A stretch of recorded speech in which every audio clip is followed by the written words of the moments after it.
Hello and welcome back to the Happya Life Podcast. I'm Clare Deacon. Now, over the last few episodes, we've been talking about permission, about the cost of holding it all together, about what happens when roles loosen, about rebuilding a sense of self when you don't know where to start. Today, I want to talk about something that often emerges right at this point, and it can be one of the most uncomfortable parts of growth. It's what happens when the old version of you no longer fits, but the world still expects her to show up. This is the moment that many people don't expect. They assume that once they've done the internal work, once they've understood themselves better, softening the old patterns, rebuilt some of this self-trust and worth, things should actually feel easier. But often this is where things start to feel more complicated because while you have changed, not everything around you has caught up with those changes, and that can create friction. Not intentionally, but and it's not felt internally. The friction that is felt is external. You might notice it in small moments at first, a comment that lands strangely, and expectation that suddenly feels heavy, a familiar dynamic that now feels constricting. You're not doing anything differently on purpose, but something feels off. That's often the first sign that you've outgrown a version of yourself that the world had become comfortable with. And outgrowing an old identity is rarely a private experience. It shows up in relationships, in work, in family systems, in subtle social exchanges where you realize you're being met as who you were, not who you are now. This can feel deeply unsettling because for a long time, the old version of you probably worked very well, especially for others. She was competent, reliable, adaptable, easy to place. She knew how to meet expectations, sometimes without even thinking about it. And those expectations didn't just come from nowhere. They were shaped by what you consistently offered. So when you begin to change, when you stop over functioning, stop explaining yourself, stop managing everyone else's comfort, it can feel like you're disrupting an unspoken agreement. From a nervous system perspective, this is quite significant. Belonging has always been a form of safety.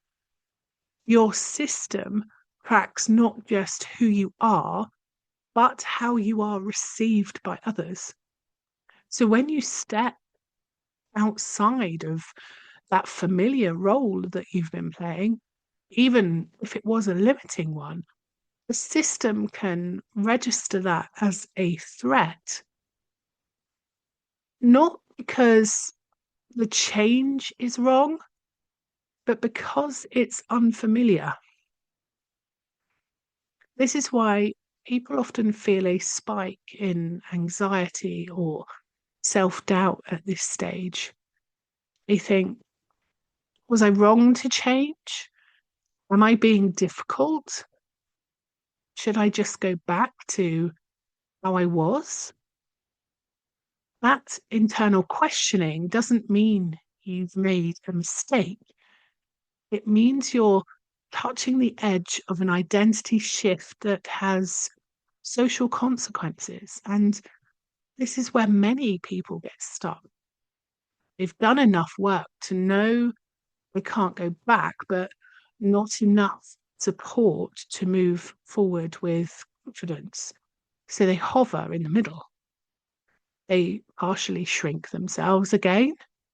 They half explain and try to smooth over the edges, not because they want to, but because the discomfort of being misunderstood feels heavier than the discomfort of self-betrayal. This is an incredibly common stage and one that's rarely named. Outgrowing who the world expects you to be doesn't feel empowering at first. It feels lonely because the old version of you came with familiarity, validation, and ease of access. The new version may feel quieter, firmer, less performative, and therefore harder for others to read.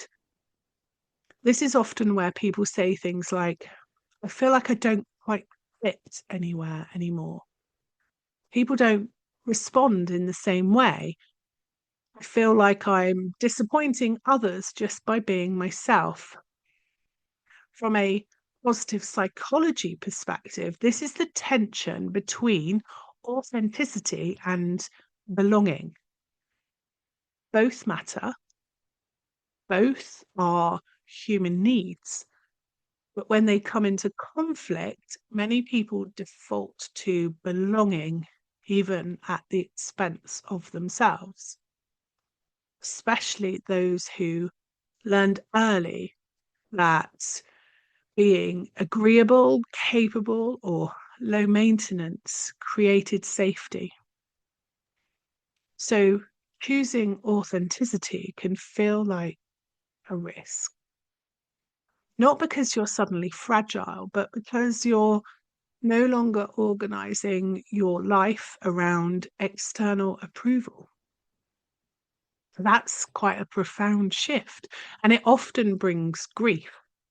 Grief for the ease you once had, grief for relationships that worked better when you were smaller, grief for being easily understood.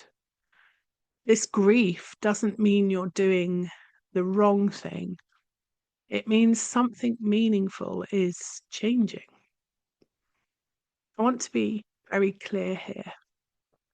Outgrowing an old identity does not mean rejecting your past self. That version of you was adaptive. She did her job, she helped you survive, succeed, belong. But growth doesn't require loyalty to an identity that no longer fits. And yet, many people feel a deep sense of guilt at this stage. Guilt for changing, guilt for wanting more space, guilt for no longer being who others rely on in the same way. That guilt isn't a moral signal, it's a nervous system response to shifting relational dynamics. The system is asking, will I still be safe if I'm not who I used to be? This is why clarity alone isn't enough here. You can know exactly why you've changed and still feel shaky about living it. Because the stage isn't about insight, it's about integration, about allowing your internal changes to be visible in the external world. And that takes time.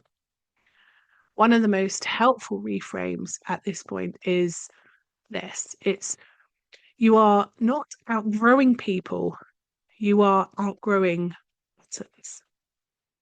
Some relationships will adjust, some will deepen, and some may become more distant.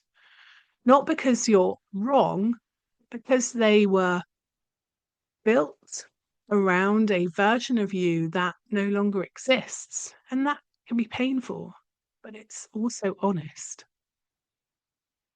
If you're listening to this and recognizing yourself, if you feel like you're standing between who you were and who you're becoming, I want you to know this. You are not meant to fit back into a shape you've outgrown. Discomfort here doesn't mean danger. Misunderstanding doesn't mean mistake. Resistance doesn't mean failure. It means you're living your growth rather than just thinking about it. And that is where real change happens. If you feel the urge to shrink, smooth, or explain yourself right now, pause. You don't need to perform your growth convincingly. You don't need to persuade anyone. You just need to stay with yourself. Because the more you do, the more the world will either adjust or make space for something truer to emerge. This is not the end of the journey. It's the moment where internal change meets external reality. And that's where courage is required. Not the loud kind, but the quiet kind. The kind that says, I don't fit who I was expected to be anymore, and I'm willing to let that be seen. If you want support as you navigate this change where identity, relationships, and self-trust intersect, you'll find resources on my website. You can find what you need if you go to the Happya Hub, explore the self area. And if this episode resonated, let me leave you with this. Outgrowing who the world expects you to be is not a problem to be solved. It's a threshold to cross. And you don't have to cross it perfectly. You just have to keep going. Until next time.